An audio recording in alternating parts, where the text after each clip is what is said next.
All right, guys, good morning, good afternoon, good evening. We are two bald guys on a test drive, usually on a test drive, but today we're going to do a useful tip. We're going to do a useful tip from a useful tip. So I'm just going to sit here and I'm going to laugh at Dale while he's trying to take this windshield wiper off. He's going to take it off, he's going to show you how to do it, and then he's going to put it back on. Craig, you're going to talk me through it, right? Yeah, we're going to watch this struggle. Okay. So you flip it up.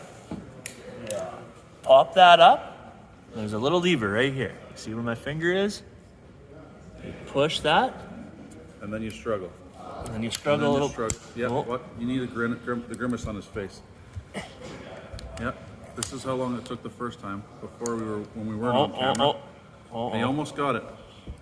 Oh, hey, I got it off. See? Okay. Now putting it back on is a lot easier. Yeah, it's just a click. Slide and click. Put it in. Click. Pop. Done. Cool.